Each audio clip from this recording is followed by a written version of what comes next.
Hello class 12th। In this video हम next topic को discuss करने वाले हैं, vapour pressure of liquid solution. So liquid solution basically अगर कोई हमारे पास एक सॉल्यूशन है, एक सॉल्यूशन है हमारे पास, ये जो सॉल्यूशन है ये सॉल्यूशन कैसा होगा, लिक्विड होगा या सॉलिड होगा या कैसा होगा, ये डिपेंड करता है on the state of solvent. किस पे डिपेंड करता है ये? सॉल्वेंट। सॉल्वेंट जैसा होगा सॉल्यूशन वैसा ही होगा, बिकॉज हमें पता है ऑलवेज जो सॉल्वेंट है वो हम ज्यादा मात्रा में लेते हैं, इन अ लार्ज प्रपोर्शन में लेते हैं, और वही सॉल्यूट क्या होता है, स्मॉल प्रपोर्शन में, स्मॉल क्वांटिटी में लिया जाता है। सो बेसिकली जो भी सॉल्वेंट का स्टेट है वही स्टेट किसका होता है? सॉल्यूशन का। सो अगर सॉल्वेंट कैसा है? लिक्विड, तो सॉल्यूशन भी कैसा होगा? लिक्विड। सो यहाँ पर ये मैं आपको इसलिए बता रही हूँ क्योंकि हम जो पढ़ रहे हैं vapour pressure of liquid solution. So इस लिक्विड सोल्यूशन में जो सॉल्वेंट है वो तो फॉर श्योर लिक्विड है। क्यों? क्योंकि हमने अभी आपको बताया कि जो सोल्यूशन का नेचर है, सोल्यूशन कैसा है, ये डिपेंड करता है किसके ऊपर? सॉल्वेंट के ऊपर। तो सॉल्वेंट अगर लिक्विड, तो सॉल्यूशन अपने आप कैसा होगा? लिक्विड होगा। बट अगर भाई हम सोल्यूट की बात करें तो सोल्यूट दोनों तरीका का हो सकता है, यानी वो सॉलिड फॉर्म में भी हो सकता है और लिक्विड फॉर्म में भी हो सकता है। ओके, वन मोर थिंग, जब हम लिक्विड सॉल्वेंट का यूज कर रहे हैं या हम लिक्विड सोल्यूशन का एक यूज कर रहे हैं, लिक्विड सोल्यूशन यूज कर रहे हैं, सो एक लिक्विड सोल्यूशन में क्या होगा? सॉल्वेंट है और यहाँ पर क्या है? सोल्यूट है। सो ये दोनों ही क्या हो सकते हैं? वोलेटाइल नेचर के हो सकते हैं, बिकॉज जो भी सॉल्वेंट है आप उसे जब हीट दोगे तो वो क्या होगी? इवेपोरेट हो सकता है। कोई भी लिक्विड है आप उसे हीट दोगे इवेपोरेट होगा, ठीक है, वोलेटाइल नेचर का अगर वो है। और सोल्यूट के साथ भी अगर सोल्यूट कैसा है? लिक्विड फॉर्म में है, सो वो क्या हो सकता है? वो भी वोलेटाइल नेचर का हो सकता है। सो यहाँ पर on the basis of solute और on the basis of on the basis of solute जो कि सॉलिड एंड लिक्विड कोई भी हो सकता है, और on the basis of liquid, on the basis of solvent, दो तरीके के यहाँ पे सॉल्यूशन बन सकते हैं। पहला लिक्विड इन लिक्विड, पहला क्या बनेगा? लिक्विड इन लिक्विड, जब हमारा सोल्यूट भी क्या है? लिक्विड, हमारा सॉल्वेंट भी क्या है? लिक्विड। सो फर्स्ट यहाँ पर सोल्यूशन बन रहा है वो क्या होगा? Liquid in liquid. और दूसरा कैसा हो सकता है? Solid in liquid. क्योंकि हम बात कर रहे हैं वेपर प्रेशर की, और वो वेपर प्रेशर किस पे पड़ रहा है? लिक्विड सॉल्यूशन पे। तो सॉल्वेंट का तो बिल्कुल क्लियर है कि वो लिक्विड फॉर्म में ही होगा, लेकिन जो सोल्यूट है वो लिक्विड भी हो सकता है, उसके साथ साथ सॉलिड भी हो सकता है। इसलिए दो तरीके के यहाँ पे सॉल्यूशन बन सकते हैं। तो आज बेसिक जो हम पढ़ने वाले हैं वो है vapour pressure of liquid liquid solution. So यहाँ पे हमें अब समझ में आ गया कि हम यहाँ पढ़ने क्या वाले। सो वेपर प्रेशर पढ़ेंगे लिक्विड लिक्विड सॉल्यूशन का। लिक्विड लिक्विड सॉल्यूशन का मतलब आप समझ गए, मतलब सोल्यूट भी क्या है? लिक्विड, सॉल्वेंट भी यहाँ पर क्या है? लिक्विड। और ये सॉल्यूशन किस पर डिपेंड करता है? सॉल्वेंट के ऊपर, तो वो भी क्या होगा? Of course liquid. सो अब यहाँ पर क्या है? एक सील्ड वेसल है, ठीक है। यहां पर हमने क्या किया? यहां पर हमने लिक्विड लिया है, या फिर यहां पर हमने दो कंपोनेंट लिए हैं। आप इन कंपोनेंट को सोल्यूट या सॉल्वेंट भी कह सकते हैं, बिकॉज दोनों को ही,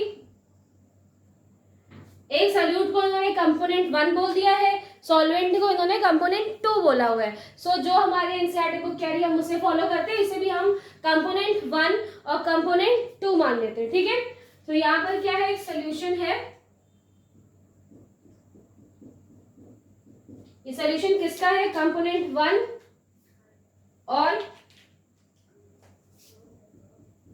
कंपोनेंट 2 का एक सोल्यूशन यहाँ पर है।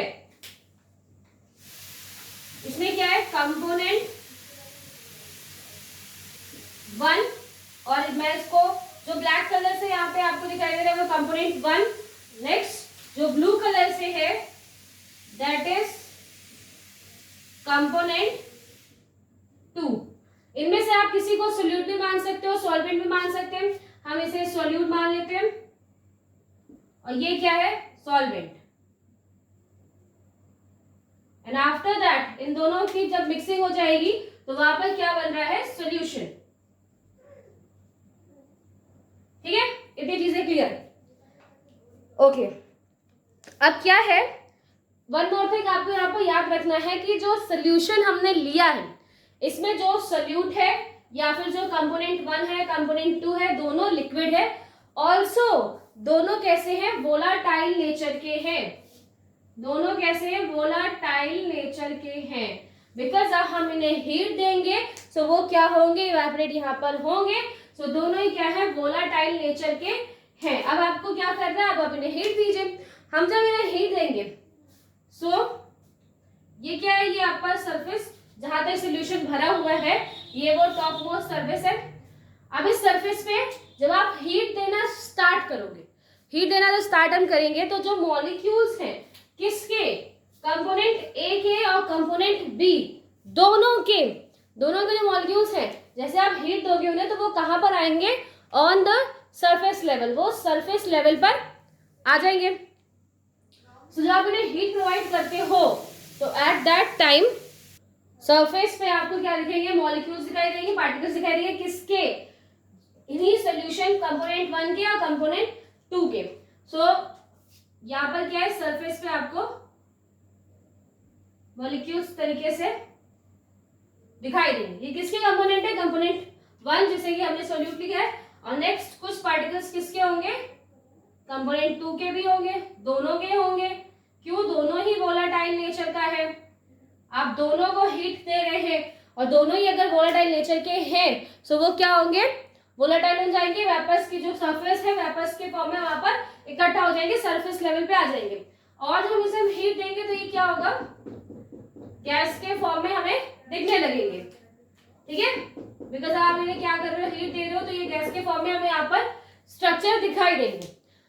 हमने यहाँ पर एक्चुअली इस पैक वेसल का यूज इसलिए किया है बिकॉज ये जैसे गैसियस फॉर्म में एक्सचेंज होंगे ये क्या होंगे, उड़ना स्टार्ट करेंगे। उड़ते उड़ते जो ये टॉप लेयर है या जो यहाँ पर सरफेस है इससे क्या होंगे, टकराएंगे। और जैसे इससे टकराएंगे ये वापस आएंगे। ठीक है, अब यहाँ से फॉर एग्जाम्पल ये मॉलिक्यूल ये ऊपर की तरफ जा रहा था, ये से टकराया और तुरंत वो वापस आएगा। वापस आकर इसी सरफेस पे क्या करेगा, हिट करेगा। ठीक है, वापस आके सरफेस पे ओके। अब बिकॉज यहाँ पर दो कंपोनेंट है, कंपोनेंट 1 कंपोनेंट 2। सो जब भी आप इसे हीट दोगे और ये क्या हो गया, गैसेस फॉर्म में एक्सचेंज हो जाएंगे। सो जिस पहले क्या हो सकता है, कंपोनेंट के सॉल्यूट है वो भी आएगा जाएगा ऊपर और वापस जो सरफेस है टॉप लेयर है उससे टकराकर वो वापस आकर इस सोल्यूशन पे क्या करेगा, प्रेशर डालेगा। और वैसे ही जो कंपोनेंट 2 है उसके भी जो मॉलिक्यूल्स है वो जाएंगे एंड आफ्टर दैट वापस आएंगे और इन्हीं के ऊपर एक प्रेशर अप्लाई करेंगे।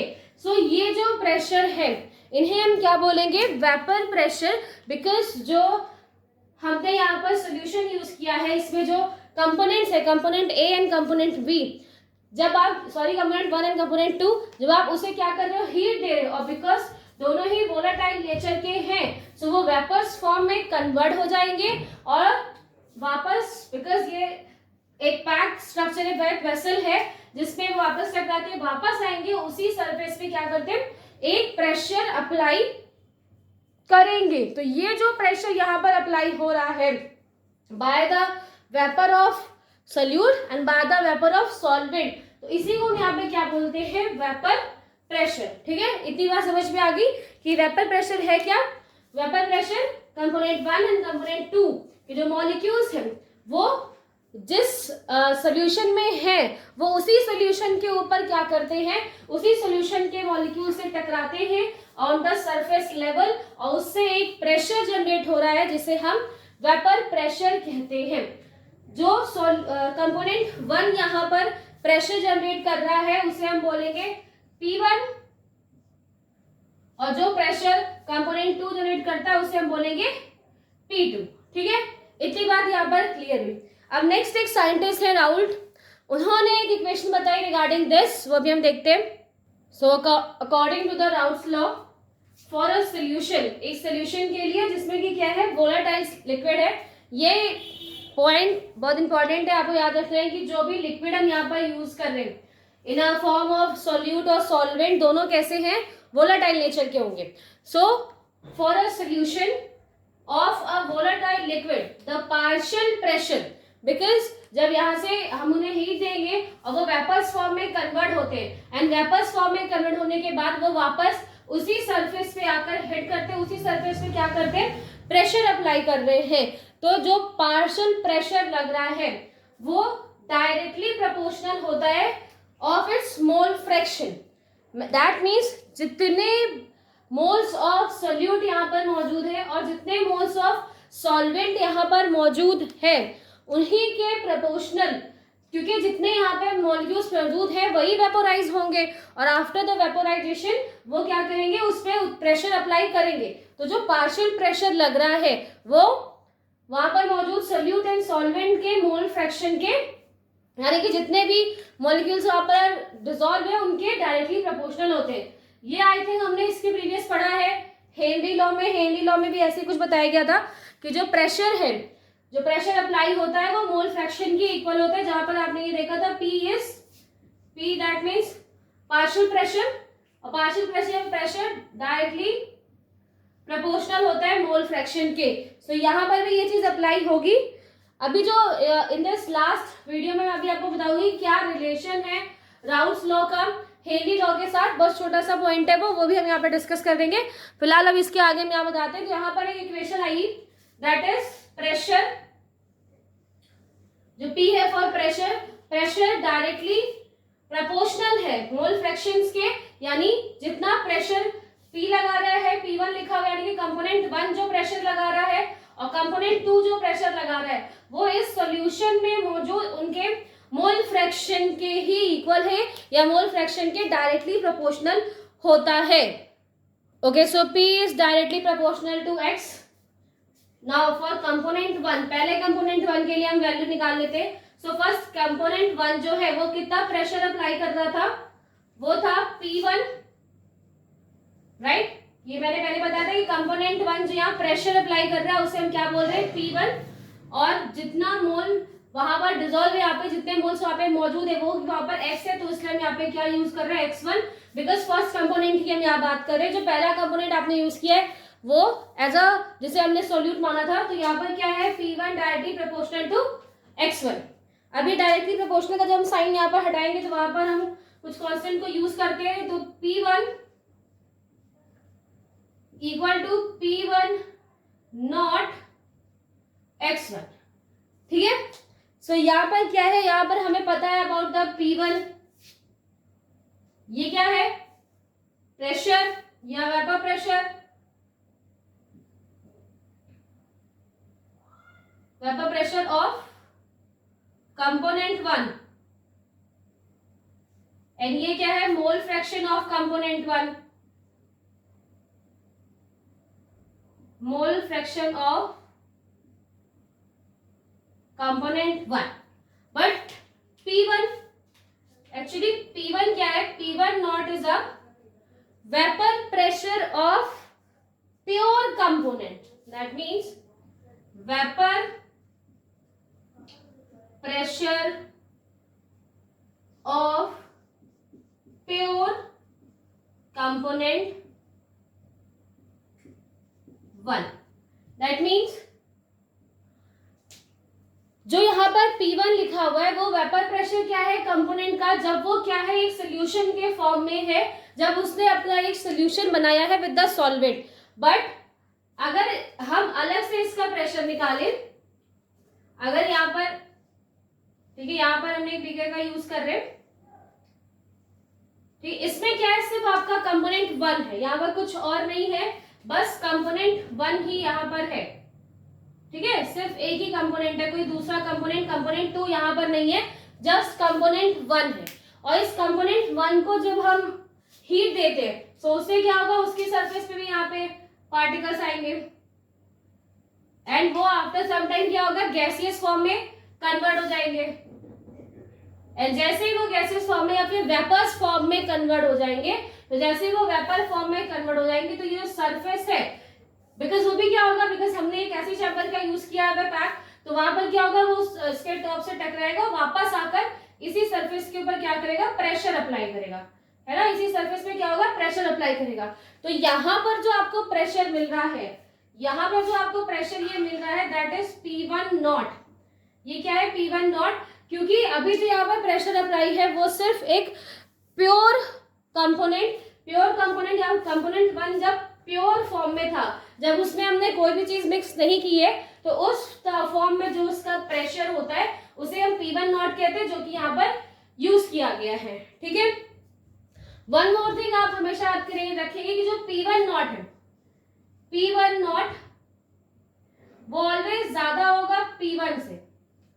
क्यों ज्यादा होगा, क्योंकि जब P1 नॉट की हम बात करें तो P1 नॉट में सिर्फ एक ही कंपोनेंट है, और वो एक ही कंपोनेंट है, मैक्स जितना प्रेशर वो अप्लाई करते हैं वो मैक्सिमम प्रेशर वहां पर अप्लाई कर सकते हैं। बट अगर हम जो P1 बोल रहे हैं, इस P1 में हम इस सोल्यूशन की बात कर रहे हैं, तो यहाँ पर क्या है, यहाँ पर जो प्रेशर है वो P1 भी अप्लाई कर रहा है, साथ ही साथ जो कंपोनेंट 2 है P2 भी अप्लाई कर रहा है। इस वजह से जो P1 नॉट है वो ऑलवेज ज्यादा होता है P1 से। तो ये हमने निकाला for the component 1 here P1 या partial pressure 1, so P1 is directly P1 is equal to P1 naught and x1। and now for component 2 के लिए भी सेम चीजें होंगी, बिकॉज वहां पर भी जो प्रेशर है वो मोल फ्रैक्शन के डायरेक्टली प्रोपोर्शनल है, so P2 is equal to x2, sorry directly proportional to x2।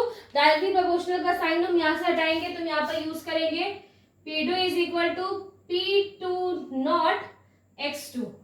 and now what is P2 naught, जैसे कि पहले मैंने आपको बताया कि अगर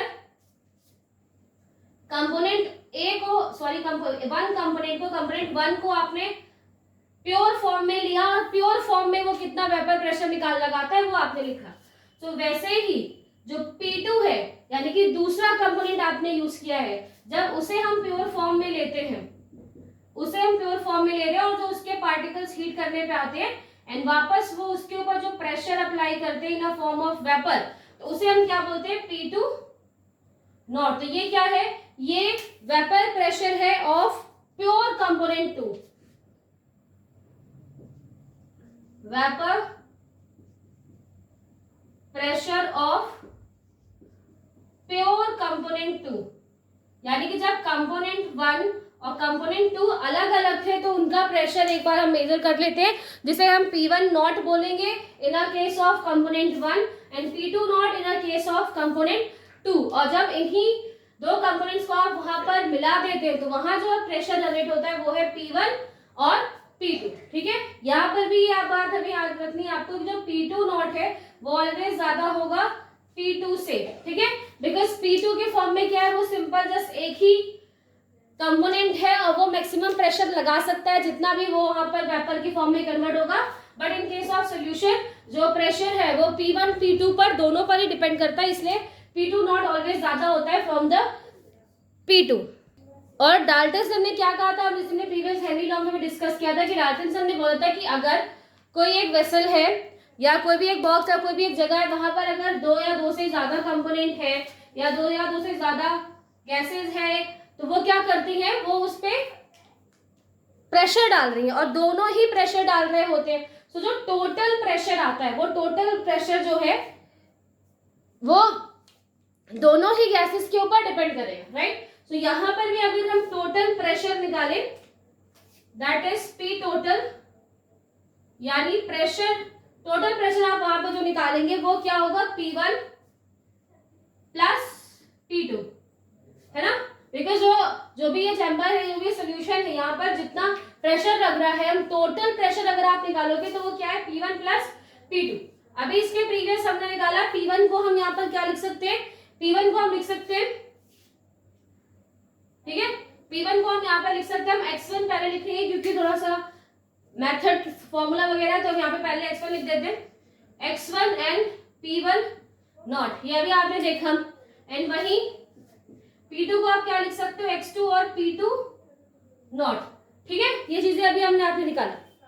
चलो अब एक और चीज डिस्कस करते हैं, ये है क्या एक्स। एक्स यहाँ पर जो लिखा है ये क्या है, एक्चुअली में जो ये एक्स है x1 और ये जो मैंने यहाँ पर x2 लिखा हुआ है x1 x2 है क्या, ये मोल्स है किसके, कंपोनेंट 1 के मोल है x1, कंपोनेंट 2 का मोल है x2।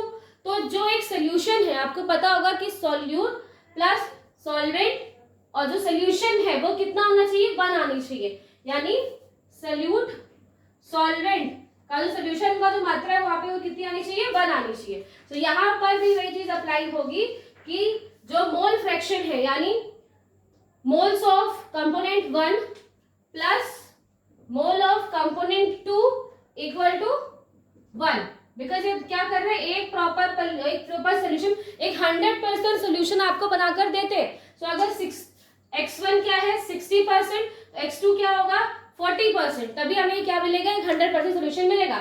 वहीं अगर x1 70 है तो x2 क्या होगा 30%, तो एक 100% आपको सोल्यूशन मिल गया। सो इसीलिए मैंने यहाँ पर लिखा है कि जो mole fraction of component 1 plus mole fraction of component 2 is equal to 1। So यहाँ से आप क्या कर सकते हैं, यहाँ पर आप x1 की वैल्यू निकाल लीजिए। x1 क्या आएगा 1 माइनस, अगर आप x1 की वैल्यू निकालेंगे तो x2 को उधर ले जाएंगे, दैट इज 1 माइनस x2। ठीक है, अब ये जो वैल्यू है वो आप यहाँ पर इस फॉर्मूले में रख सकते हैं। फॉर्मूले में हम रख देंगे तो ये वैल्यू क्या आ जाएगी, 1 minus x2 p1 not plus x2 और p2 नॉट। ठीक है, अब आप क्या करिए, आप इसे मल्टीप्लाई करिए ब्रैकेट ओपन करके। सो ब्रैकेट में ओपन करेंगे तो यहाँ पर आएगा, बिकॉज p1 की हम 1 से मल्टीप्लाई करेंगे और p1 नॉट, द नेक्स्ट से करेंगे माइनस से तो x2 p1 नॉट एंड वहां पे क्या लिखा है प्लस x2 p2 नॉट। अब इसमें से आपको क्या करना है, x आप कॉमन ले लीजिए, जो यहाँ पर लिखा हुआ है उसमें से हम x कॉमन ले लेते हैं। सो यहाँ पर क्या आएगा, यहाँ पर जब आप x को कॉमन ले लोगे, सो यहाँ पर हम पहले क्या करते हैं, x को कॉमन ले लिए, फिर हमें यहाँ पर क्या लिखना है, जो पॉजिटिव साइन होता है उसे हम पहले लिख रहे हैं। तो यहाँ पर क्या आएगा p2 not minus p1 not. ठीक है, तो ये आपको यहाँ पर एक फॉर्मूला मिल जाता है। वैसे तो बेसिकली आपको इतना ज्यादा इसे इलेबोरेट करने की जरूरत नहीं है, इतना ज्यादा या इन फॉर्म्स में आपको क्वेश्चन नहीं पुट अप किए जाएंगे। वो जो ये फॉर्मूला आपको यहाँ पर लिखा हुआ है that is x1 p1 not x2 p2 not, इसी के यही हम फॉर्मूला में बेसिकली यूज करते हैं, बट इट इज गिवन। सो मैंने आपको यहाँ बता दिया कि इस तरीके से आप इसकी वैल्यू निकाल सकते हैं। सो ये जो हमें यहाँ पर प्रॉपर इक्वेशन मिली है, इस प्रॉपर इक्वेशन से हमें पता चलता है कि जो टोटल प्रेशर है वो टोटल प्रेशर कहाँ से आ रहा है, वो टोटल प्रेशर जो कंपोनेंट्स है यहाँ पर इन कंपोनेंट के थ्रू अप्लाई हो रहा है। सो एक कंप्लीट सोल्यूशन में जो प्रेशर है वो डिपेंड करता है on the components, on the mole of the component जो यहाँ पर मौजूद है। ठीक है, आफ्टर दैट यहाँ पर इन्होंने बताए हैं कुछ कंक्लूजन।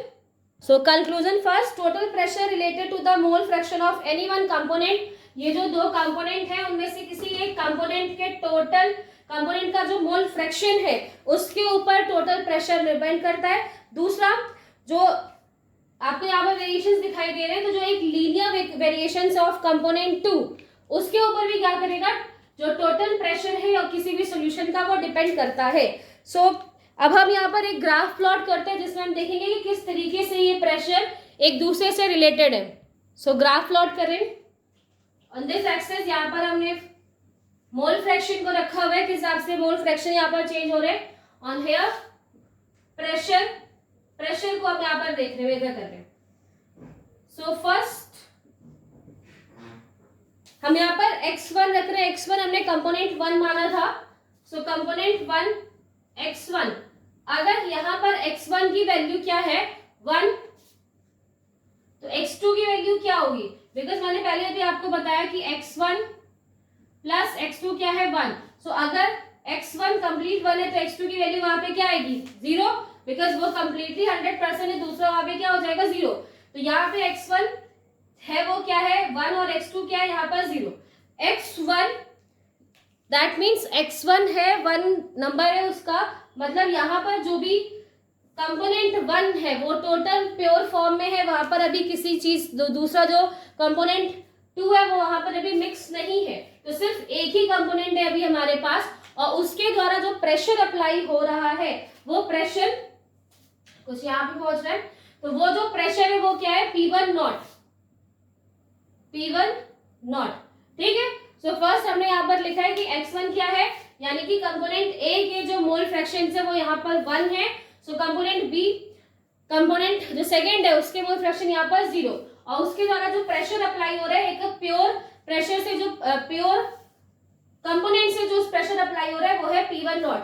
अब जो नेक्स्ट साइड है वहां पर हम क्या लिख रहे हैं, अब यहाँ पे क्या होगा कि ये x1 की वैल्यू 1 है, अब ये क्या होगी, कम होगी, 0.8, 0.6, 0.4, 0.2, इस तरीके से वो कम होती जाएगी, और हेयर x1 की वैल्यू 0। अब अगर वहां पर x1 की वैल्यू 0 है तो जो x2 है यानी दूसरा जो कंपोनेंट है वहां पर इसकी वैल्यू क्या आएगी, 1। x2 की वैल्यू 1 है, दैट मीन्स जो यहाँ पर कंपोनेंट 2 है वो प्योर फॉर्म में है, और जब कंपोनेंट 2 प्योर फॉर्म में है सो उसके द्वारा जो वेपर प्रेशर अप्लाई हो रहा था इन प्योर स्टेज या प्योर फॉर्म वो क्या है, P2 नॉट। ठीक है, इस तरीके से आपको यहाँ पर वैल्यूज दिखेंगी। अब क्या हो रहा है कि पहले हमने अभी आपको क्या बोला कि ये क्या है, पहले यहाँ पर कंपोनेंट एक कंप्लीट सिर्फ और सिर्फ यहाँ पर क्या है, कंपोनेंट 1 है जिसका वैल्यू हमें यहाँ पर प्योर फॉर्म में इतनी मिली है, लेकिन जब हम उसका क्या कर रहे हैं, सोल्यूशन बना रहे हैं, तो उस सोल्यूशन में जो उसके मोल फ्रैक्शन है वो यहाँ पर क्या हो रहा है, आपको कम होते हुए दिखाई दे रहे हैं। तो इस तरीके से आपको एक लाइन इस तरफ दिखाई जिसमें जो P1 है वो पहले कितना था, P1 के जो मोल्स है यहाँ पर यानी कि कंपोनेंट 1 के जो मोल्स है वो 1 है, वो धीरे धीरे क्या हो रहे हैं, 0 हो गया।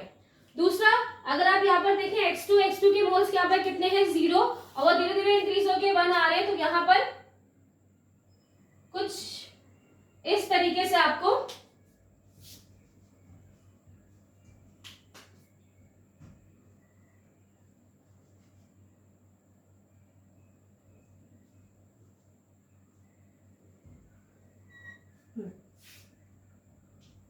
तो कुछ इस तरीके से आपको यहाँ पर जो मोल्स है आपके, क्योंकि यहाँ पे मैंने क्या बताया, यहाँ पर जो x2 है कंपोनेंट 2 के जो मोल्स है वो बिल्कुल नहीं है, 0 है, अब वो धीरे धीरे इंक्रीज करते हैं 1 पर आगे, वो इंक्रीज होकर यहाँ तक पहुंच गया, और यहाँ पे P1 क्या हो रहा है, उसके मोल्स यहाँ पर डिक्रीज हो रहे हैं, बिकॉज हम यहाँ पे मोल्स को क्या कर रहे हैं, मोल्स को चेक कर रहे हैं कि मोल्स कैसे कहाँ पर बढ़ रहे हैं। सो इन स्टार्टिंग जो कंपोनेंट 1 है उसके मोल्स ज्यादा थे और वो धीरे धीरे रिड्यूस हो गए, और वैसे ही इन स्टार्टिंग कंपोनेंट 2 के मोल्स नहीं थे, 0 थे, अब वो धीरे धीरे 1 की तरफ पहुंच गए। तो ये प्योर वेपर प्रेशर है बाय द कंपोनेंट 1, और ये प्योर वेपर प्रेशर है बाय द कंपोनेंट 2। बट जो आपको ये बीच में जो ग्राफ दिखाई दे रहा है, ये जो आपको एक क्रॉस लाइन दिखाई दे रही है, जो ग्राफ दिखाई दे रहा है, यहाँ पर जो प्रेशर अप्लाई हो रहा है, जो यहाँ पर प्रेशर है वो, यहाँ पर जो प्रेशर अप्लाई है वो है P1, और इस तरफ जो प्रेशर अप्लाई आपको दिखाई दे रहा है ये है P2। बट अगर हम एक टोटल प्रेशर निकालें, अगर हम एक टोटल प्रेशर निकालें कि टोटल प्रेशर इस सोल्यूशन में कितना लग रहा है, सो वो टोटल प्रेशर कितना आएगा, that is P1 plus P2। सो यहां से ये बात कंक्लूड होती है कि जब तक ये किसके फॉर्म में है, एक सोल्यूशन के फॉर्म में है, फ्रॉम हेयर टू हेयर, जब तक वो एक सोल्यूशन के फॉर्म में है तो उन पे अप्लाई होने वाला जो भी प्रेशर है वो ऑलवेज P1 P2 के इक्वल होता है। जब वो प्योर फॉर्म में होंगे तो वहां पर जो प्रेशर है that is P1 not and P2 not, but जब वो एक सोल्यूशन के फॉर्म में है तो वहां पर जो टोटल प्रेशर है that is P1 plus P2। सो हमने पढ़ा अबाउट द रॉल्स लॉ कि किस तरीके से उन्होंने बताया कि जो प्रेशर है वो जो टोटल प्रेशर है वहां पर जितने भी गैसियस लिक्विड मौजूद है जो कि वोलेटाइल फॉर्म में है तो उनके वेपर प्रेशर पे डिपेंड करता है। नेक्स्ट अगर हम बात करें, हम मोल फ्रैक्शन अगर निकालना चाहें, जैसे कि अभी हमने आपको बताया था मोल फ्रैक्शन क्या है, सो हम ये भी कह सकते हैं जो मोल फ्रैक्शन यहाँ पे गिवन है उसको इन्होंने एक नंबर दिया, मोल फ्रैक्शन को अगर हम डिनोट करें bye y1 and y2 respectively, अगर y1 है तो फॉर द कंपोनेंट 1, y2 है तो फॉर द कंपोनेंट b। तो यहाँ से एक और फॉर्मूला निकल सकता है P1 क्या होगा, P1 में क्या था, जो हमारा प्रेशर लग रहा है equal to y1 and y1 के साथ यहाँ पर क्या है, टोटल प्रेशर। जितना टोटल प्रेशर लगेगा उस टोटल प्रेशर को आप जब मोल से काउंट करोगे, मल्टीप्लाई करोगे तो you will get the pressure 1। और यही कंपोनेंट 2 के लिए भी हम यूज कर सकते हैं for the component 2 y2 and total pressure.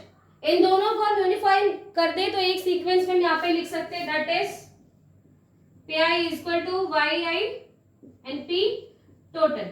सो अब यहाँ से क्या कर सकते हो, अगर आपको मोल फ्रैक्शन की वैल्यू निकालनी है, जो कि यहाँ पे क्या है y1 लिखा हुआ है, तो इस y1 की आप वैल्यू निकालना चाहते हो तो जस्ट P1 के नीचे आपको P टोटल करना है, आपको y1 की वैल्यू निकल जाएगी। और y2 की वैल्यू आप निकालना चाहोगे सो P2 के नीचे आप P2 से या टोटल प्रेशर से आप P2 का जो प्रेशर है वो आप रिलीज कर दो, तो हमें पता चल जाएगा कि ये जो प्रेशर लग रहा है वो कितने मोल्स के द्वारा यहाँ पर अप्लाई होता है।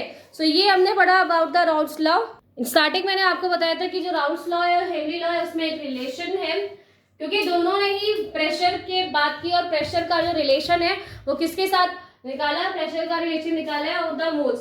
सो हमने क्या पढ़ा था, in case of Henry law हमने पढ़ा है जो प्रेशर है वो क्या होता है, जो प्रेशर है यहाँ पर वो KH x के कंपैरिजन में मैंने बताया था, जहाँ पे KH क्या होता है, हेनरीज लॉ है। एंड वही रॉल्स लॉ में आपने देखा कि यहाँ पर हमने KH जो यहाँ पर लॉ निकाला फॉर वन कंपोनेंट, अगर हम रॉल्स लॉ को निकालेंगे तो that is P1 is equal to P1 not और x1। सो यहाँ पर जो आप देख रहे हैं कि हम प्रेशर को ही निकाल रहे हैं मोल्स के साथ और प्रेशर को ही निकाल रहे हैं मोल्स के साथ, बट यहाँ पर सिर्फ कांस्टेंट अलग किया, यहाँ पे इन्होंने हेनरी कांस्टेंट यूज किया, यहाँ पर इन्होंने जो प्योर वेपर वहां पर वेपर प्रेशर लग रहा था उसको निकाला है। तो बेसिकली यहाँ पर हमने लिक्विड सॉल्यूशन का यूज किया है, जिसमें सॉल्यूट और सॉल्वेंट दोनों ही क्या लिक्विड फॉर्म में, और हेनरी लॉ में हम गैसेस को या जो गैस मौजूद है उन्हें हमने लिक्विड में सॉल्यूबल किया, इस वजह से यहाँ पर एक चेंज होता है। सो एक्चुअली जो हेनरी लॉ है वो राउल्स लॉ का एक स्पेशल केस है जिसमें हमने सॉल्यूशन बनाया है, बट उस सॉल्यूशन में हम गैसियस स्टेज की बात करते हैं, गैसेस को मिक्स कर रहे हैं या डिसॉल्व कर रहे हैं इन द सॉल्यूशन। सो ये रिलेशन है बिकॉज बेसिकली हम यहाँ पे प्रेशर और मोल्स की बात करें ना सॉल्यूशन, एंड हेनरी लॉ में भी हम प्रेशर और मोल्स की बात कर रहे हैं एक सॉल्यूशन में। डिफरेंस क्या है कि यहाँ पर लिक्विड सॉल्यूशन है और यहाँ पे जो सॉल्यूशन है वो गैस एंड लिक्विड का सॉल्यूशन है। So Henry law is a special रूप या फिर एक स्पेशल केस है ऑफ अ राउल्स लॉ।